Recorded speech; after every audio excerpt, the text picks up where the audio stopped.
Bienvenidos a este podcast, somos Nicolás y Javier y vamos a estar repasando, charlando algunas ideas clave sobre la escuela sabática. Vamos a encontrarnos todas las semanas, así que te invitamos a que puedas compartir con nosotros, que puedas sumarte mientras haces alguna actividad física, en la casa, lo que sea. Queremos invitarte a que puedas relacionarte e interactuar con nosotros a través de estas ideas que tenemos.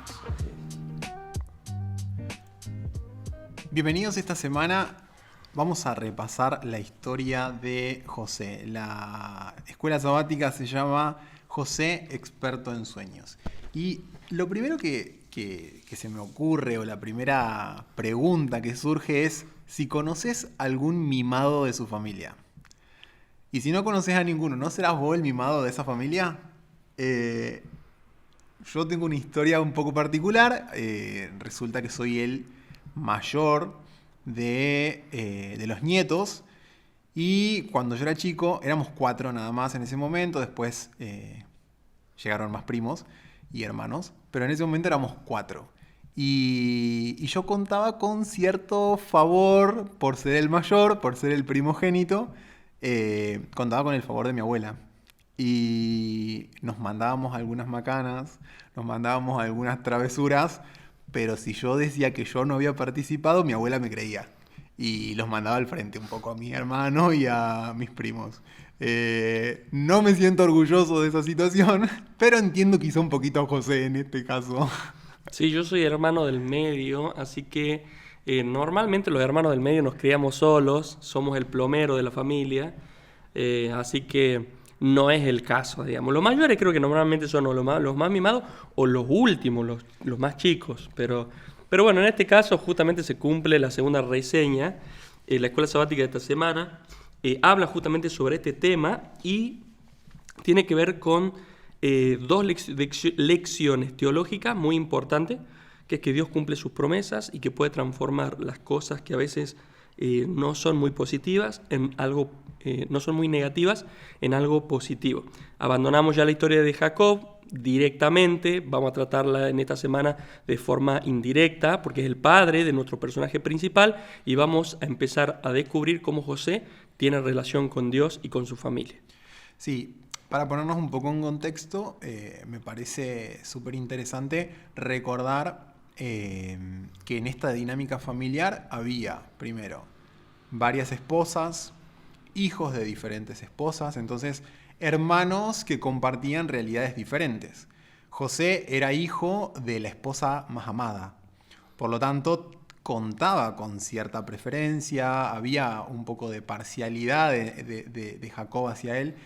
Y después estaban sus hermanos, que eran algunos hijos de Lea, otros eran hijos de las siervas de Raquel y de Lea, con lo cual también, no lo sé a ciencia cierta, pero también compartían como un poco de alguna segunda categoría, quizá podríamos decir, como enfrentaban realidades bastante diferentes, con las consecuencias propias de rivalidades entre hermanos, entre madres, entre esposas, y cómo todo esto empieza a afectar en la dinámica familiar, y un poco también sin profundizar demasiado en la formación psicológica de todos estos chicos.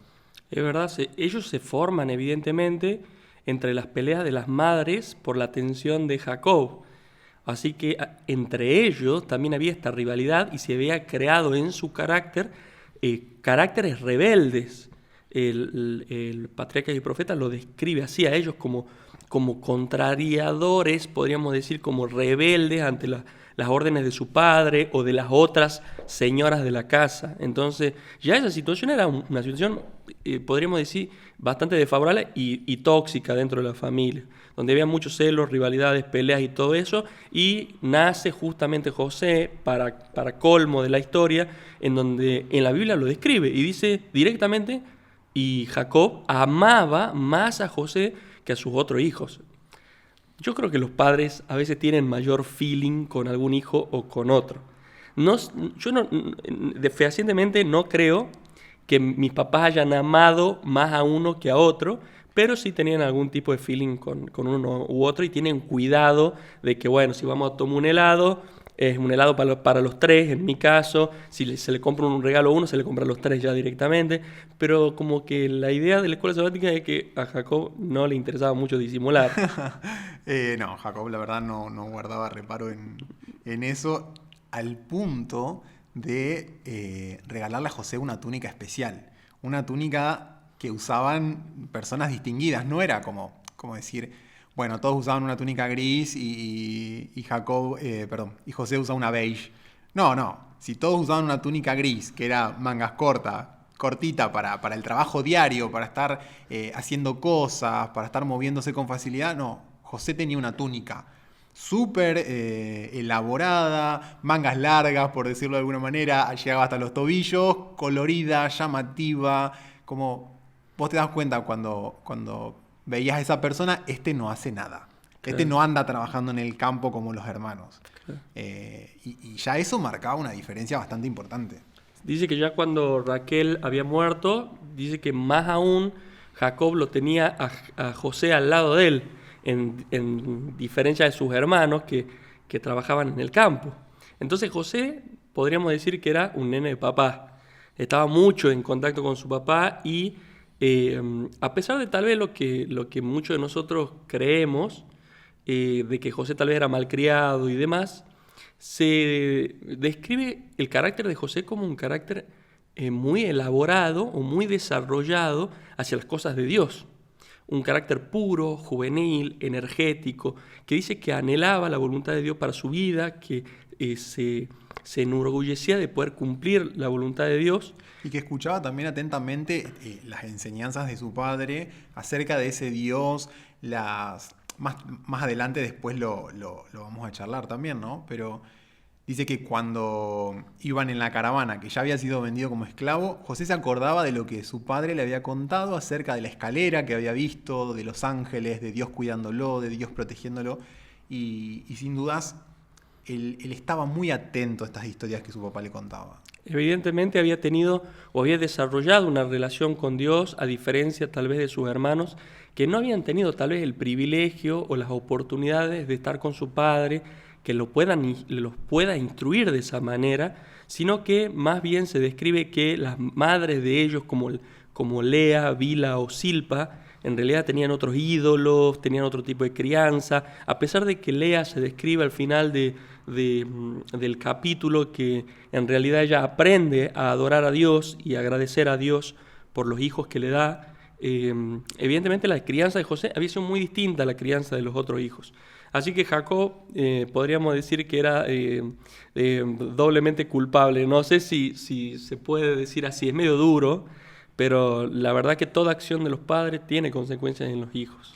Sí, y pensaba un poco en si nosotros hoy estamos expuestos a situaciones de ese estilo, si estamos expuestos a situaciones similares. Y trataba de pensar en qué ambientes nos puede pasar esto y qué influencias podemos llegar a tener en los ambientes en los que nos desarrollamos. Quizá no nos pasa en la familia como le pasaba a Jacob, pero quizá en la iglesia nos pasa. Quizá en la iglesia, por alguna posición de influencia o de liderazgo, yo puedo torcer un poquitito la opinión de la junta, por decirlo de alguna manera, para que votemos a uno que yo prefiero. Claro. Y cómo esa parcialidad, como ese sesgo, como esa opinión, cómo lo que yo pienso de esa persona puede terminar repercutiendo y generando unas consecuencias bastante mucho más allá de lo que yo haya dimensionado. Además, yo creo que es natural para nosotros que cuando tenemos una relación más cercana, por ejemplo, con alguien, o tenemos un mayor feeling, cercanía, también tendemos, obviamente, como a apoyar a la persona, muchas veces sin necesidad de que la persona tenga razón, y eso muchas veces es peligroso, porque nuestro carácter firme debería tender siempre a poder tener una opinión original o a poder analizar las cosas de la manera más objetiva y no ser influenciados por nuestras emociones o nuestras relaciones. Tampoco esto significa que no podamos tener o desarrollar este tipo de vínculo con alguna persona en particular, pero el hecho quizá importante está en potenciar o incentivar quizá a la persona, apoyarla desde un lugar y no resolverle las cosas. Quizá no es lo mismo alentar a una persona dentro de la iglesia que haga determinada actividad, que se desarrolle en algún área, que desarrolle algún ministerio, a armar todo para que esa persona lo haga y todos se den cuenta que es mi favorito y por eso está ocupando ese puesto. Claro, yo creo creo que son muchas las situaciones en las que podemos llegar a tener alguna tentación hasta de disminuir la importancia de otro, porque no creo que sea simplemente lo de exaltar a uno, sino que muchas veces, gracias a que esta persona tal vez no me cae muy bien o no tengo una gran relación con esa persona, más bien tiendo a menospreciarla. Y eso termina también haciendo una diferencia entre las personas y de manera pública. Entonces, lo más complejo es cuando se desarrolla en un ámbito público como nuestra iglesia, nuestro trabajo, nuestra familia también y demás. Así que bueno, este ambiente generó este odio, literal, la Biblia lo dice así, el odio de sus hermanos hacia José. Y nosotros podríamos decir, los hermanos tenían la decisión de poder tener amor hacia José en vez de odio, y sí, pero la verdad que la tentación fue mucho más fuerte gracias al mal actuar de su padre. Claro, es como que el contexto no acompañaba. Exactamente. Muchas veces también nos pasa esto de saber cuál es la elección correcta, saber que queremos hacer algo, pero muchas veces también somos débiles en el contexto en el que estamos. Y eso nos juega muchas veces una mala pasada. Exactamente. Bueno, parece ser que José, que era un joven que era muy honesto, que era transparente, que se interesaba por sus hermanos, el patriarca y profeta dice que él amaba a sus hermanos, a pesar del trato diferencial que tenían ellos con él, que evidentemente no lo saludaban, no querían estar mucho con él. Qué difícil me imagino que habrá sido. A mí me pasa, no entiendo muchas veces cuando, no sé, entro a algún lugar y digo buen día y nadie me contesta. Y es como que digo, ¿qué les cuesta decir buen día? Y me imagino por ahí a José conviviendo con los hermanos que no lo saludaban todos los días o lo ignoraban o lo hacían a un lado. Qué difícil que habrá sido para él también eso. Realmente. Y la escuela sabática también menciona que José tenía algunas cosas que cambiar, evidentemente, porque estaba desarrollando algunas cositas que después le iban a traer consecuencias. Pero dentro del aspecto de él, la Biblia nos habla y la Elena de White nos habla justamente de que José era un chico que tenía un carácter muy, muy desarrollado hacia lo espiritual y que el contexto de las acciones de él iniciales siempre fueron de amor hacia sus hermanos. Es más, nosotros tenemos en la escuela sabática este episodio en donde Jacob le pide a José que vaya a ver a sus hermanos, ya que sus hermanos habían tardado mucho tiempo en ir a pastar las ovejas y Jacob estaba preocupado por ellos, creía que su vida corría peligro. Entonces lo manda a José simplemente para revisar si sus hermanos estaban bien. Y dice que José también estaba preocupado por sus hermanos, porque dice que los amaba a pesar de todo lo demás. Entonces dice que José, a pesar del cansancio y demás, fue a buscarlo a sus hermanos y recorrió 105 kilómetros en búsqueda de ellos. La verdad que no es un número pequeño y la verdad que si tuviera hermanos que me trataran tan mal, no te corro ni 5 kilómetros por ellos. Que se manejen. Claro, entonces se nota mucho que José tenía interés también por ellos, así que se genera ahí, en este encuentro, una situación muy trágica. Sí, me resulta como interesante también analizar desde el punto de vista de ahora los hermanos. Los hermanos viéndolo venir a José y ya cuando lo ven venir empiezan a cranear cosas. Como esta premeditación, como esto de, bueno, a ver, ya no lo aguantamos más, ya esto es insostenible, es insoportable y tenemos que hacer algo. Y apurémonos porque ya está llegando, ¿qué vamos a hacer con él? ¿Lo matemos? Está loco, ¿no? De llegar a ese punto, como yo no creo que haya sido de un día para el otro, como que el odio es como que nace en nuestro corazón y si nosotros no lo detenemos, puede generar y se va haciendo un círculo cada vez más grande y va consumiendo más de nuestra objetividad y termina haciéndonos actuar de manera impulsiva o emocional. Y al mismo tiempo, como, bueno, entre todos se iban Claro, se iban cebando maquinando, porque claro. también es importante eso, ¿no? Identificar que quizá una persona aislada puede generar ciertos sentimientos negativos también, pero cuando hay un grupo de personas que constantemente están alimentándose entre sí ese tipo de pensamientos, se empieza a perder mucho más la dimensión de lo que es real, lo objetivo para uno y lo que es lo que está sucediendo en el contexto de verdad. Claro. ¿No? Es como, bueno, no, a mí me pasó esto y yo lo odio por esto. A mí me pasó tal cosa y yo lo odio por esto. Sí, Entonces no, es ya todos peor, lo no, odiamos por lo que le hizo a claro. todos. Ya se pierde un poco este sentimiento de que yo tenía un problema puntual, sino que yo tengo un problema porque todos tenemos un problema. Además tiene que ver justamente con esta forma de lidiar con los problemas que Dios nos enseña. En Mateo capítulo 18 nos dice, si vos tenés un problema con alguien, andá, conversá con tu hermano y si ese hermano reconoce lo que hizo o no sé, se arreglan, alabado sea Dios. O en otra circunstancia dice, no vayas a presentar tu ofrenda al templo sin antes arreglar tu problema con tu hermano. Sin embargo, se menciona mucho que los hermanos escondían sus sentimientos a su padre y a José de manera muy pícara, y claro, eso les terminaba consumiendo el corazón. Claro, como que cuando estaban los hermanos solos, hablaban peste de José, lo Exactamente. despenetraban a él y al padre, seguramente, por el trato que tenían. Exactamente. Pero cuando estaban con los demás era como, está todo bien, no pasa nada acá. Claro. Pero bueno, volviendo un poco a lo que ellos piensan, al punto de llegar a pensar en matar a José para deshacerse de él, es gravísimo el nivel hasta el que llegaron. Claro. Y lo que me parece muy interesante es que en el trayecto, porque José viene, ellos lo ven que viene José, empiezan a conversar sobre esto de matarlo, y en medio de eso Rubén les da una oportunidad de apaciguar un poco. Le dice que lo agarren a José y en vez de matarlo, porque iba a ser terrible, que era su propia sangre, que lo tira en un pozo, y esto lo dice Rubén, pensando en ir a buscar algo para sacarlo después a José y liberarlo. Claro. O sea, no quería dejarlo ahí en el pozo para que muera, aunque en realidad le había dado esa idea a los hermanos. Los hermanos aceptan y dice que mientras que José estaba dentro del pozo y gritaba y todo lo demás, algunos de ellos sintieron en su corazón que era un montón lo que estaban haciendo y que era mejor sacarlo.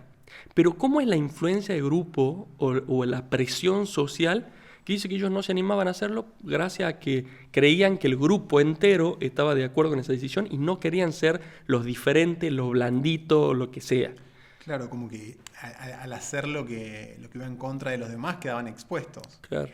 Y qué importante también es diferenciar ese tipo de cosas. Muchas veces esa presión de grupo funciona en el sentido positivo también, pero muchas veces, y capaz que la mayoría, funciona como con este efecto, con no exponernos, ¿no? Yo no me voy a exponer y quedar en ridículo si todos están haciendo tal cosa porque yo iría en contra de eso. Claro. Y como que me parece interesante para analizarlo, para pensar en qué situaciones quizá estamos siendo influenciados con esa presión y que dejamos de ser, dejamos de creer, dejamos de hablar de ciertos temas, porque ¿cómo quedaríamos si decimos esas cosas? Claro, creo que uno, gracias a esta historia, toma mucha dimensión del ámbito social. En qué círculo yo estoy metido nos dice mucho de lo que hay en mi corazón. Y muy probablemente lo que yo decida hacer después tiene mucho que ver con quién yo le pedí consejo. Y pedir consejo no es directamente decir, che, mira, ¿me das un consejo? Sino estar escuchando y conversando con alguien que sé que me desarrolla la ira tanto como yo. Y eso es muy interesante porque no solo pasa ahí, sino que cuando José sale del pozo y él ve que está la caravana, que su hermano lo iba a vender como esclavo, empieza a gritar y rogarle a sus hermanos que no lo vendan. Y dice que el corazón de ellos se les partía de dolor, pero que no podían hacer nada por justamente esta misma presión de grupo. Así que como ellos tienen distintas oportunidades de arrepentirse de lo que iba a acontecer, pero sin embargo no toman la decisión incorrecta. Sí, pensaba un poco también desde el otro lado, en José, y trataba de empatizar un poco con su situación, en cómo se habrá sentido en ese momento, ¿no? Eh, Sintiendo tanto afecto que él sentía por los hermanos, por el padre, y dándose cuenta de que esa era la última vez que los iba a ver, porque está bien, hoy nosotros no podemos casi dimensionar, porque, no sé, te vas a otro lado y tenés una videollamada, tenés noticias de esa persona. Pero en ese momento, para José era la última vez que iba a ver a su familia. Y quizás ese día cuando se despidió del padre, ese fue el último momento que tuvo con su papá. Claro. Y la angustia que habrá sentido, o incluso mismo en la caravana cuando ya se lo llevaban, dice Elena en Patriarcas y Profetas, que, que cuando se iba poniendo el sol era como que José divisó por última vez el campamento, vio como por última vez eso y sintió tanto dolor tanto dolor y terror de lo que iba a venir porque no sabía qué iba a pasar. Pero que en ese mismo momento también decidió confiar en el Dios de su padre, en el Dios que su padre tantas veces le había hablado, que le había contado, que cómo lo había protegido a él, con la escalera, con los ángeles que iban delante, detrás de ellos, como tantas de esas historias increíbles. José decide en ese momento hacer del Dios de su padre su propio Dios. Además me parece súper interesante que no es que a José lo venden para que él sea no sé, un político o que tenga un trabajo particular, sino que se estaba por someter a uno de los peores resultados de la vida de un hombre o de una mujer, que era ser esclavo, o sea, no tener vida directamente. Así que yo creo que a la agonía de no ver más a su familia, de no saber qué iba a acontecer con su futuro, se le sumaba aún más todavía el saber que iba a ser esclavo, que probablemente iba a sufrir, que alguien podía abusar de él de manera violenta y que él simplemente, bueno, iba a tener que aguantar toda esa situación. Claro, y el contraste también que eso le generaba, ¿no? Pasar de una familia en donde él era un poco el protegido, el mimado, el nene de papá, a un mundo, a una selva, a una jungla donde podía estar expuesto a cualquier cosa. Y eso seguramente lo atormentaba un montón. Y es como que desde acá en más, nosotros podemos ver la historia de José y es como que Dios no impide nada. En todas las situaciones negativas de José, no es que aparece Dios para sacarlo de esa situación. Al contrario, como que Dios deja que se desarrollen las situaciones, Dios deja que las consecuencias de las decisiones de los demás se desarrollen, pero Él como que es constante esto de Dios estaba con José. Y me hace pensar mucho en las situaciones en las que nosotros enfrentamos día a día, cómo a pesar de las circunstancias negativas, Dios sigue estando con nosotros. No es como, bueno, Dios está con nosotros cuando nos va bien y cuando nos va mal es que no está con nosotros. No, es como Dios está siempre con nosotros. Y a veces es difícil como visualizarlo cuando las cosas no nos salen tal vez como nosotros queríamos. Claro, y también un poco charlaba con Pili en estos días, ¿Tu esposa? con Pili, mi esposa, repasando la escuela sabática y charlando un poquito sobre el tema, cómo a través de todas estas cuestiones, aunque muchas veces las consecuencias que nosotros sufrimos son por nuestras malas decisiones, otras veces son por decisiones de otras personas, otras veces son consecuencias de malos hábitos, malos procederes de otras personas también que terminan afectándonos. Así todo, Dios transforma y puede restaurar y utilizar para bien lo que sucede en ese momento, sacar algo buenísimo de esa situación. Y pensando en José, como, ok, termina siendo vendido por los hermanos, llega como esclavo. De esclavo podría terminar en cualquier lado. Termina en la casa de Potifar, se gana la confianza de Potifar. Y hay algo también muy interesante, ¿no? Porque dice que Dios favorecía a José. Sí. Y que Potifar también se daba cuenta de que José tenía a Dios que lo favorecía y que como favorecía a José terminaba siendo él beneficiado también.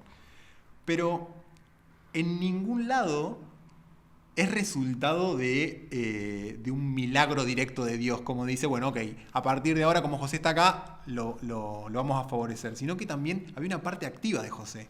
José se esforzaba, José trabajaba, José era dedicado, José tenía principios, José era como una parte activa también en eso, y Dios lo favorecía. Dios compensaba, equilibraba también los esfuerzos que José hacía en la casa de Potifar. Claro. Yo creo que tiene que ver mucho con cuál es el concepto de nosotros, o qué entendemos de decir, ok, entrego esto en las manos de Dios.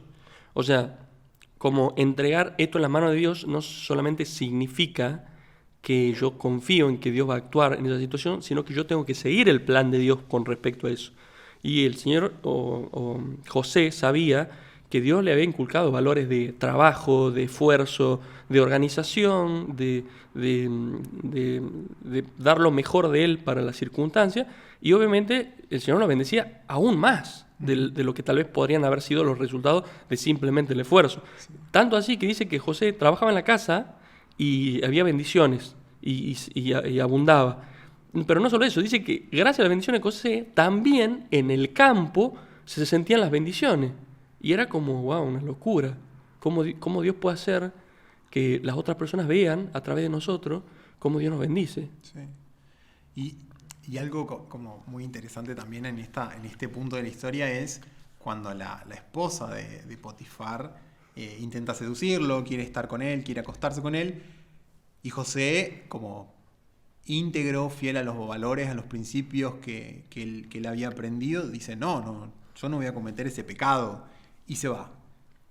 Bueno, la esposa de Potifar lo acusa de que intentó abusar de ella, como bueno, una situación como muy dramática, pero en el fondo hasta Potifar confiaba tanto en José al punto de confiar más en José que en su esposa. Y creo que también eso refleja la integridad que mostraba José. Claro. Como que no quedan escondidos los valores, no quedan escondidos los principios cuando nosotros los ponemos en práctica. La gente también nota eso. Claro, y me parece muy interesante cómo las consecuencias se van desarrollando. Porque a pesar de que José se mantiene íntegro y fiel, le pasan cosas malas. Uh-huh. Y es como nosotros tenemos esta asociación de que, pero si yo hago las cosas bien, me tienen que salir las cosas bien. Y es como, no, a José, por hacer las cosas bien, podríamos decir, cárcel. Claro, termina en una consecuencia re terrible. Y es como que uno como que empieza a entender que Dios está con nosotros, que Dios esté con nosotros trasciende las circunstancias en las que estamos. Uh-huh. O sea, capaz que no importa tanto en las circunstancias en las que estemos, como Dios sigue estando con nosotros. Y si nosotros confiamos en eso, probablemente aprendamos a abrazar las circunstancias que sobrepasamos y descansemos en que no importa la circunstancia en la que esté, Dios nos sigue acompañando. Sí. Y como lo interesante es como que no deja de sorprendernos nunca, es que, bueno, cae en la cárcel y en la cárcel vuelve a pasar otra vez lo mismo. José, dedicado, esforzado, buen administrador, colaborador, empieza a ganarse el favor del jefe de la cárcel, empieza a administrar un poco y ayudar al guardia de la cárcel. Como que termina siendo al final como termina siendo más policía que prisionero al final. Es como que termina trabajando ahí en la cárcel. Y cómo Dios lo prospera, cómo Dios lo acompaña, cómo Dios lo sostiene. Y algo que me parecía muy interesante es que al mismo tiempo, pese a todas las situaciones de éxito, podríamos decir, entre comillas, que José alcanzaba, los puestos, las posiciones, los honores que podía llegar a tener, nunca él dejaba de tener en cuenta que Dios lo acompañaba. Y que no era por mérito propio ni que era resultado de su propio esfuerzo lo que él lograba, sino que también Dios lo estaba acompañando. Además, una de estas expresiones se ve cuando él va ante el faraón. Le habían hablado al faraón de él como intérprete de los sueños. Tal vez no le habían mencionado que él tenía la compañía de Dios y por eso lo podía hacer y demás. Pero él cuando llega, el faraón le dice, vos sos José el que interpreta los sueños. No, yo no soy el que lo hago, dice, es Dios el que lo hace. Y a mí me sorprende ahí, porque José tal vez tenía todas ahí para decir, y sí, la verdad que soy un capo, o mirá, la verdad que tengo este don y bueno, te puedo ayudar. Y podría haber sacado hasta provecho de eso, pero José en ningún momento busca sacar provecho de esa situación. Al contrario, Dios termina dándole como recompensa la fidelidad de José, que obviamente la ve el faraón porque era muy evidente. Dice, esta persona tiene un Dios que es increíble y no hay otra persona que pueda ser mejor para llevar a cabo el gobierno de Egipto en estos años que van a acontecer. Sí, eso también me parece muy interesante. Como, qué copado que para el faraón también queda en claro eso. Queda en claro que no era José, era Dios. Y que le otorga ese puesto, esa posición. Bueno, hasta acá llegamos con el repaso de esta escuela sabática. Han quedado algunos otros puntos que mencionaba en el folleto. Esperamos que puedas repasarlos, que el sábado puedas compartirlos en la escuela sabática presencial, en tu clase. Pero hasta acá nosotros queremos compartir estas ideas que son las que más nos impactaron, las que más nos llegaron, nos movilizaron y nos hicieron pensar demasiado. La verdad que nos hacen pensar mucho estas cosas. Esperamos que tengas una buena semana y que nos encontramos la próxima para seguir repasando juntos.